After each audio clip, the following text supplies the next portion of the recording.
Hello everyone, this is Justin Simmons, DKC Realty Group. Thank you so much for joining me today. I really appreciate it. Today we're doing step 4 in the How to Buy a Home series. I'm calling it Go and Show.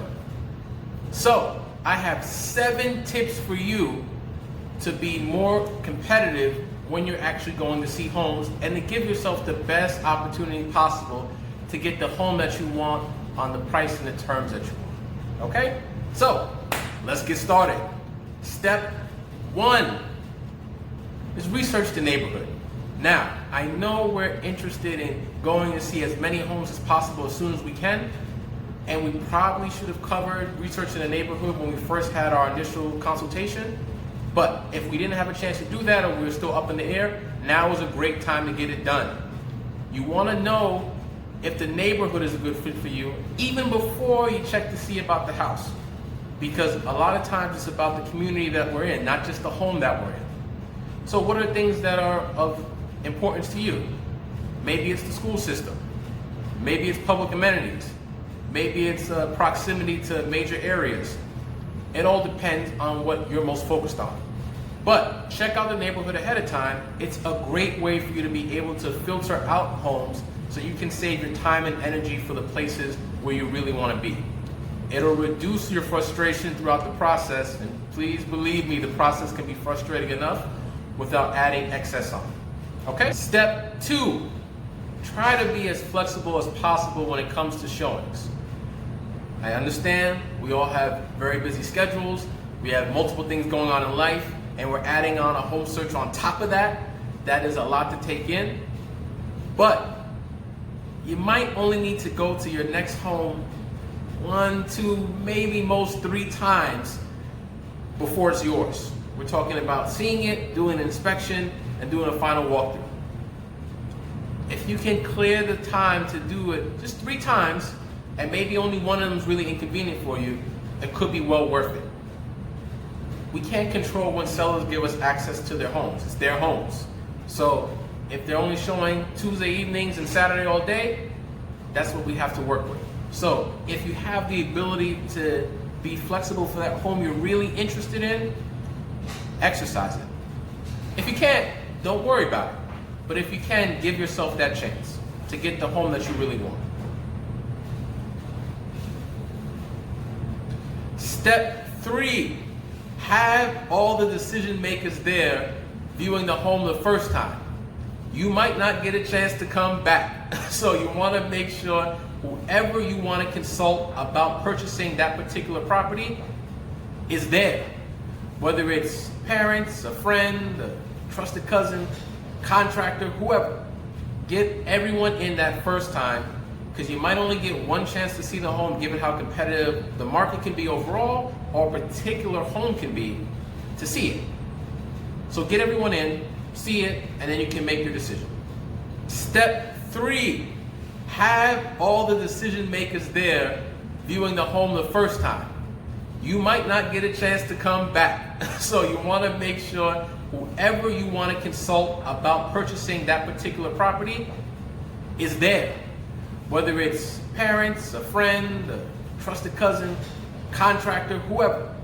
Get everyone in that first time, because you might only get one chance to see the home given how competitive the market can be overall or a particular home can be to see it. So get everyone in, see it, and then you can make your decision. Step 4, have a checklist. So you already came up with what you want in your home. We already created that nice buying plan for you back when we first met in our consultation. Maybe you're a real estate professional or you yourself drafted a checklist of the key things that you're looking for. Have it with you when you go see homes. It makes it easier to compare them and to see if one is really a finalist for you or not. What are the things you want to have on your checklist? All depends on what's most important to you, but I do encourage you to have that checklist. Saves you a lot of time and makes things a ton easier. Step 5, be on time. I understand we got a ton of things going on in life. We already mentioned that, but this is our opportunity to get the home we really want, so we want to make sure we don't miss it. If we are on time, you go see the home. But if you're late, you might not get a chance to come back. The schedule might be booked. They might only be showing during certain hours. They have it back to back to back. If we miss our slot, we might have to wait to come back the next day or the next day or next week, depending on their showing schedule. The home might be gone by then. They might have already accepted another offer, maybe even went into contract. And if they're in contract, they stop showing completely. They can't show anymore anyway. So we want to make sure we get to our appointment. Now, the other thing is, if we are late, you got to remember people took time for us to be there. So maybe they went out, the owners or the tenants, maybe they cleaned up and organized just to make it more accessible for us. They might consider it impolite if we're late, and when they're making final decisions, if it's a home we're really interested in and we submit an offer, that might weigh against us. Might not even be conscious, but it could be a determining factor or tilt the scales in a way we don't want. So we don't want to leave that impression. Step 6, be prepared to accommodate seller requests. Oh, Justin, I've been here, I'm on time, I'm showing up when they want. Well, they might have other requests, right? So they might be asking us to take off our shoes to come see the home, or to put booties on over them. Or it's a two-family apartment, a two-family home, but we can only see the first apartment and the basement the first time, and we have to come back a second time to see everything. All depends on the specific sellers and what their requests are. Maybe it's not even coming from them. Maybe they're working something out with the tenant. We don't know the full story. But we want to try and be as accommodating as possible. Remember, we might only need to do this 3 or 4 times max before the home is yours.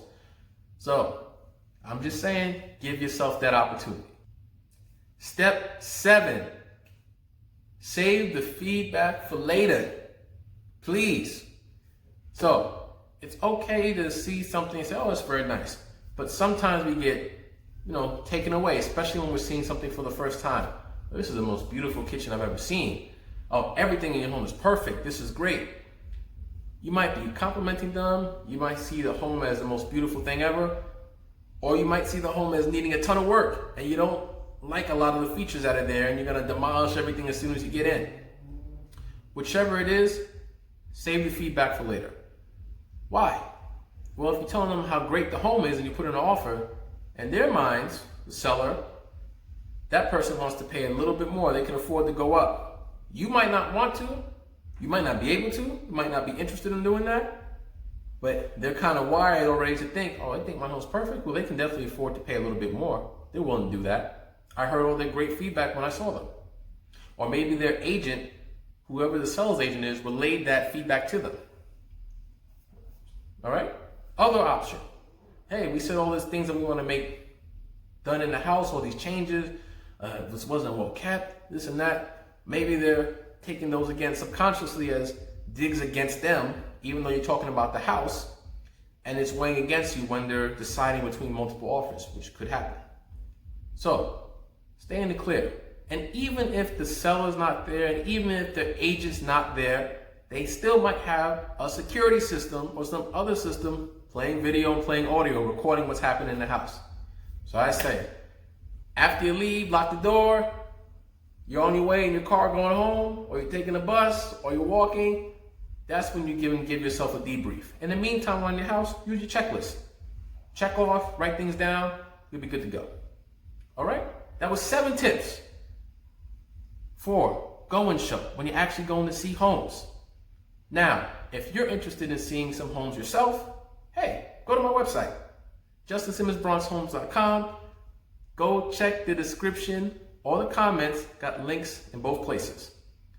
If you're interested in seeing the beginning of this series, maybe you just joined us, that video is popping up over my shoulder right now. You can go check that out. I think that's how YouTube works. I'm figuring it out. You can subscribe to this channel. There's a small me in a suit down there somewhere. You can click on that to subscribe. The hashtag is jsbxhomes. You can follow me across the socials. And I look forward to talking to you next week when we go over step 5, how to submit an offer. It's getting spicy now. So, thank you so much for joining me. Have a great day, and I look forward to talking to you soon. Bye.